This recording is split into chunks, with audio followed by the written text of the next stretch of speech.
1.5 വർഷമായി തകർന്നു കിടക്കുന്ന മൂന്നാർ ടൗണിലെ നല്ലതണ്ണി പാലം പുനർനിർമ്മിക്കാൻ നടപടിയില്ല. വിനോദസഞ്ചാരികളും വിദ്യാർത്ഥികളും ഉൾപ്പെടെ നിരവധി ആളുകൾ യാത്ര ചെയ്തിരുന്ന പൊതുമരാമത്ത് വകുപ്പിന്റെ നടപ്പാലമാണ് തകർന്നു കിടക്കുന്നത്. പാലം പുനർനിർമ്മിച്ച് യാത്ര സുഗമമാക്കാൻ വേണ്ടുന്ന ഇടപെടൽ ഉണ്ടാകണമെന്നാണ് ആവശ്യം. 2023 ഡിസംബർ 8-നാണ് മൂന്നാർ നല്ലതണ്ണി ജംഗ്ഷനിലെ പാലം തകർന്നു വീണത്. അപകടത്തിൽ മൂന്നാർ MG നഗർ സ്വദേശിക്ക് പരിക്കേറ്റിരുന്നു. പാലം തകർന്നതോടെ GH റോഡിൽ നിന്നും നല്ലതണ്ണിയിലേക്ക് പോകുന്ന കാൽനട യാത്രക്കാർ തിരക്കേറിയ നല്ലതണ്ണി ജംഗ്ഷനിലൂടെ ചുറ്റിവളഞ്ഞ് സഞ്ചരിക്കേണ്ട നിലയിലായി. പാലം നിർമ്മിക്കുന്നതിനായി ബ്ലോക്ക് പഞ്ചായത്ത് 25 ലക്ഷം രൂപ അനുവദിച്ചിരുന്നു. എന്നാൽ പിന്നീട് നടപടിയുണ്ടായില്ല. പാലം പുനർനിർമ്മിച്ച് യാത്ര സുഗമമാക്കാൻ വേണ്ടുന്ന ഇടപെടൽ ഉണ്ടാകണമെന്നാണ് ആവശ്യം.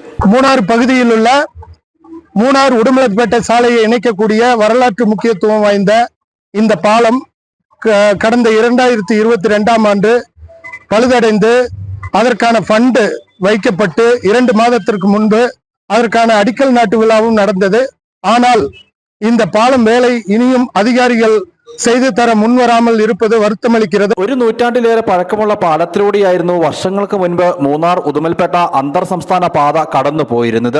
എന്നാൽ കാലപ്പഴക്കം ചെന്നതോടെ കാൽനട യാത്ര മാത്രമായി പരിമിതപ്പെടുത്തി.